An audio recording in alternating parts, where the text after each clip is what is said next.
ശിവസ്വരൂപം. ഓം നമ ശിവായ. ഇതാണ് ശിവപൂജയ്ക്ക് ഏറ്റവും പറ്റിയ മന്ത്രം. ഇതിനെ ശിവപഞ്ചാക്ഷരം എന്നും പറയുന്നു. സന്ധ്യാകാലങ്ങളിൽ ഭക്തന്മാർ ഈ മന്ത്രം ജപിക്കുന്നു.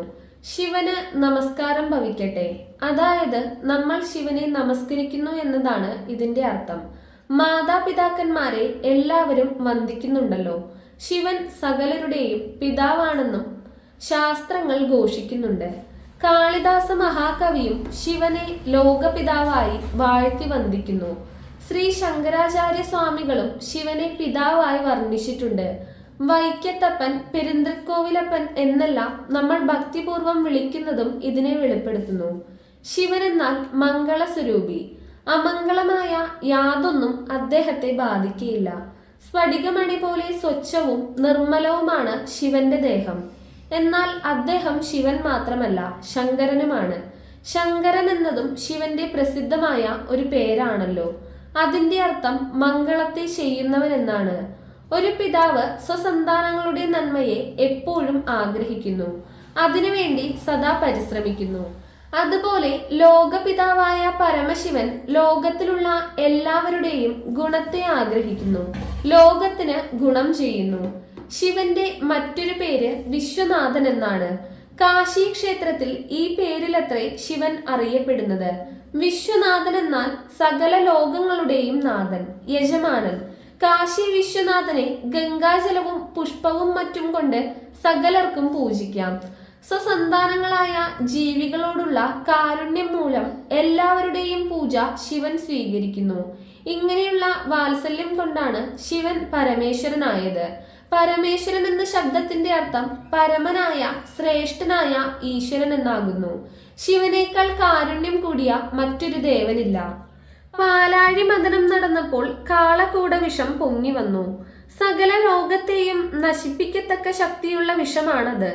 ദേവന്മാരും അസുരന്മാരും ഭയപ്പെട്ടു. ആ നാശത്തിൽ നിന്നും രക്ഷിക്കാൻ മറ്റാരും ഉണ്ടായില്ല. എന്നാൽ കാരുണ്യമൂർത്തിയായ പരമശിവൻ സ്വയം ആ വിഷമെടുത്ത് ഭക്ഷിച്ചു. അത് അദ്ദേഹത്തിന്റെ കഴുത്തിന് നീല നിറം കൊടുത്തു. അത് കണ്ടത്തിന് അലങ്കാരമായി തീർന്നതേയുള്ളൂ. ലോകം രക്ഷപ്പെട്ടു. തന്റെ പരമകാരുണ്യത്തിന്റെ ചിഹ്നം ധരിച്ച പരമശിവൻ നീലകണ്ഠനായി. പരമശിവൻ പത്മാസനത്തിലാണ് ഇരിക്കുന്നത്. പത്മാസനം യോഗത്തിലെ ശ്രേഷ്ഠമായ ഒരാസനമാകുന്നു. ശിവൻ യോഗികളുടെ ആദർശമാണ്. അതിനാൽ അദ്ദേഹത്തെ യോഗീശ്വരൻ എന്നും വിളിക്കുന്നു. ശിവന്റെ പാദപത്മം ഭക്തന്മാർക്ക് അഭയപ്രദമാകുന്നു. ആ ചരണകമലത്തെ ആശ്രയിക്കുന്നവരെ മൃത്യുഭയം പോലും തീണ്ടുകയില്ല. ബ്രഹ്മാവ്, ദേവേന്ദ്രൻ മുതലായ ദേവന്മാർ ശിവന്റെ പാദങ്ങളെ നിരന്തരം സേവിക്കുന്നു. ശിവൻ കരങ്ങളിൽ വരദാഭയ മുദ്രകൾ ധരിച്ചിരിക്കുന്നു. ശരണം പ്രാപിക്കുന്നവർ ആഗ്രഹിക്കുന്ന വരങ്ങൾ നൽകാൻ അദ്ദേഹം ജാഗരൂകനായിരിക്കുന്നുവെന്ന് വരമുദ്ര കാണിക്കുന്നു. ശരണാഗതന്മാരുടെ ഭയത്തെ നീക്കി ആശ്വസിപ്പിക്കാൻ സദാ സന്നദ്ധനാണെന്ന് അഭയമുദ്ര സൂചിപ്പിക്കുന്നു. ശിവൻ ജ്ഞാനഗുരുവാണ്.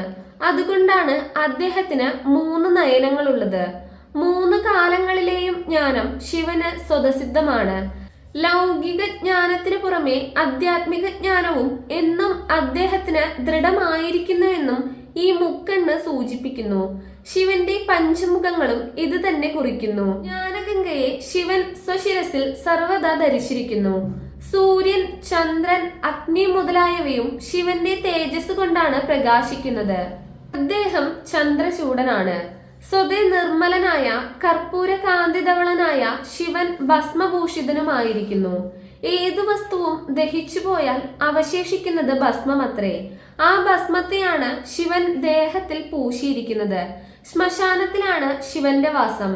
അശുഭവും അശുദ്ധവുമായിരിക്കുന്നതെല്ലാം ശിവസാന്നിധ്യവും ശിവസ്പർശവും കൊണ്ട് ശുഭവും ശുദ്ധവുമായി തീരുന്നു. ഭയങ്കരങ്ങളായ സർപ്പങ്ങൾ ശിവദേഹത്തെ അലങ്കരിക്കുന്നു. മുതുകാള ശിവന് ഉത്തമ വാഹനമായി തീരുന്നു.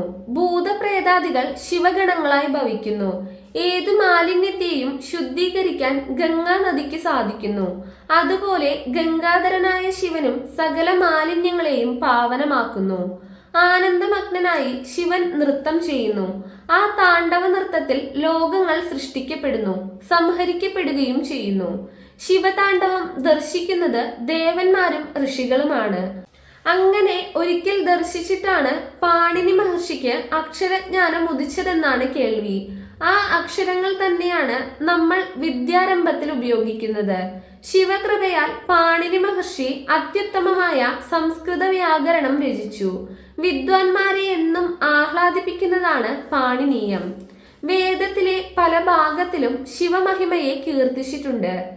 യജ്ഞവാൽക്യൻ എന്ന് പ്രസിദ്ധനായ ഒരു മഹർഷി ഉണ്ടായിരുന്നു. അക്കാലത്തെ വിദ്വാൻമാരിൽ അദ്ദേഹം ശ്രേഷ്ഠനെന്ന് ഗണിക്കപ്പെട്ടിരുന്നു. വിഖ്യാതനായ ജനക മഹാരാജാവ് യാജ്ഞവാൽക്യന്റെ ശിഷ്യനായിരുന്നു. ആ മഹർഷിക്ക് മൈത്രേയി എന്ന വിദുഷിയായ ഒരു പത്നി ഉണ്ടായിരുന്നു. ഭാര്യയ്ക്ക് ജ്ഞാനോദയം ഉണ്ടാകാൻ യാജ്ഞവാൽക്യൻ ഒരു മന്ത്രം ഉപദേശിച്ചു കൊടുത്തു. അത് ശിവനോടുള്ള പ്രാർത്ഥനയാണ്. സുപ്രസിദ്ധമായ ആ മന്ത്രം നമുക്കും ഉച്ചരിക്കാം. അസതോമ സദ്ഗമയ തമസോമ ജ്യോതിർഗമയ മൃത്യോർമ അമൃതം ഗമയ ആവിരാവിർമയി ഏതി രുദ്രയത്തെ ദക്ഷിണം മുഖം തേനമ പാഹി നിത്യം. ഹര ഹര മഹാദേവ. ജയ് ശ്രീ പാർവതി വല്ലഭ. ശിവകഥകൾ തുടരും.